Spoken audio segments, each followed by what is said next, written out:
सावित्री 2 बेटों की माँ थी। उसे इस बात पर बड़ा घमंड था। वो मानती थी कि बेटे घर की शान होते हैं।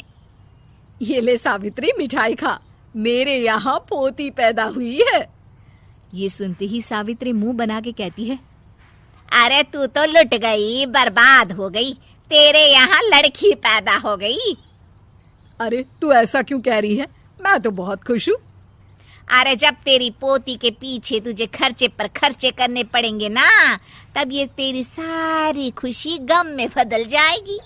पहले लड़की की पढ़ाई लिखाई का खर्चा, फिर उसकी शादी का खर्चा। अरे आजकल की शादियाँ कितनी महंगी हो गई है। गहने बनाओ, लाखों रुपए पानी की तरह बह जाते हैं। लड़कियाँ तो सिर्फ खर्चा करवाने के लिए ही पैदा होती हैं। इस तरह लड़कियों के प्रति अपने विचार व्यक्त करते हुए सावित्री ममता को लंबा चौड़ा भाषण देके चली जाती है। अब तो आप लोग इस कहानी में सावित्री देवी का पात्र अच्छी तरह समझ ही गए होंगे। कुछ समय बाद सावित्री की बड़ी बहू भी एक लड़की को जन्म देती है। फिर क्या था, सावित्री पूरा आसमान सर पर उठा लेती है। हे भगवान, ये तू मुझसे किस जन्म का बदला ले रहा है? अरे मैं तो मंदिर में रोज आकर तुझसे कहती तो थी कि मुझे एक पोता चाहिए, और तूने मुझे पोती दे दी। इतनी मिठाइयाँ और प्रसाद चढ़ाने का क्या फायदा हुआ? तभी सावित्री की बहू निशा कहती है, क्या माँ जी, आप भी इतनी सी बात पर नाराज हो गई हैं? देखिए तो आपकी पोती कितनी सुंदर है, बिल्कुल आप पर गई है।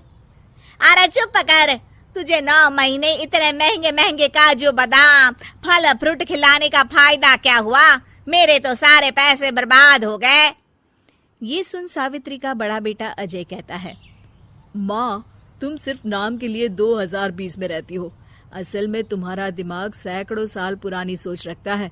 आज के जमाने में लड़का और लड़की में कौन फर्क करता है? मैं तो बहुत खुश हूँ कि भगवान ने मुझे लक्ष्मी के रूप में बेटी दी है। लेकिन सावित्री पर अजय की बातों का कोई असर नहीं होता। नालायक, अपनी पत्नी की जबान बोल रहा है। मेरा बड़ा बेटा तो हाथ से गया। लेकिन सावित्री देवी हार मानने वाली नहीं थी। वो पोते की चाह में अपने छोटे बेटे विजय की शादी करवा देती है। कुछ समय बाद आखिरकार वो दिन आ ही जाता है जब सावित्री की छोटी बहू गर्भवती हो जाती है। सावित्री इतनी खुश हो जाती है कि वो बच्चे के जन्म से पहले ही सारे मोहल्ले में ढिंढोरा पीटने लगती है। ये क्या सावित्री, तू तो पोते के जन्म से पहले ही मिठाई बांट रही है। पहले पोता पैदा तो होने दे, और फिर क्या पता अगर पोते की जगह पोती पैदा हो गई तो। ये सुन सावित्री चिढ़ जाती है। अरे अपनी काली जबान मत चला, मेरी मिठाई खा के मेरा ही बुरा सोच रही है। बड़ी आई, ला मेरी मिठाई वापस कर। देख लेना, इस बार मेरे यहाँ पोता पैदा होगा, पोता। लेकिन ठीक इसका उल्टा होता है। सावित्री की छोटी बहू भी एक लड़की को जन्म देती है। सावित्री फिर से रोना धोना शुरू कर देती है और अपनी छोटी बहू को कोसते हुए भला बुरा कहने लगती है। देखते ही देखते ये सावित्री की रोज की आदत हो जाती है। एक दिन उसकी इस आदत से परेशान होकर विजय अपने भाई अजय से कहता है, भैया, माँ खुद एक औरत होकर हमारी बेटियों को पसंद नहीं करती, उल्टा उन्हें रोज कोसती रहती है। मुझे माँ की यह आदत बिल्कुल पसंद नहीं आती। अरे तू ठीक कहता है, मैं भी अब माँ से तंग आ गया हूँ। अच्छा, तो अब तुम दोनों इस तरह पीठ पीछे मेरी बुराई भी करने लग गए हो? नहीं माँ, हम चाहते हैं कि घर में शांति बनी रहे।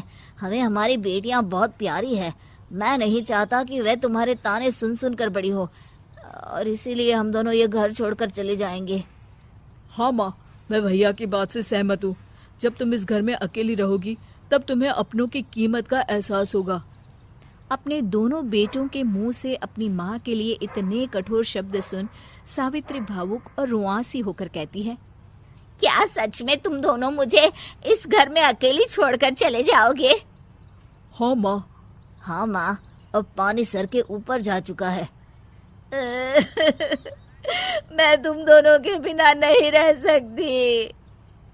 अपनी सास के आंसू देख अजय और विजय की पत्नी अपने पतियों से लड़ पड़ती है। अरे जिसे जाना है वो जाए, मैं माँ जी को छोड़कर कहीं नहीं जाने वाली।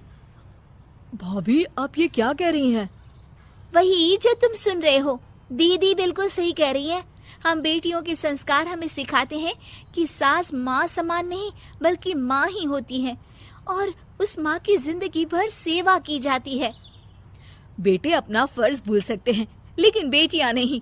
आप दोनों शौक से जा सकते हैं। माँ जी, हम दोनों के रहते आपको किसी बात की फिक्र करने की जरूरत नहीं।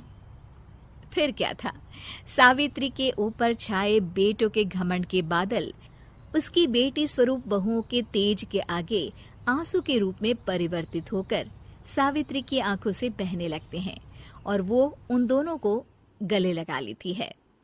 मैं जिंदगी भर बेटियों को कोसती रही, लेकिन आज तुम दोनों को देख मुझे समझ आ गया कि बड़े अभागे होते हैं वो लोग जिनके घर बेटियां नहीं होती।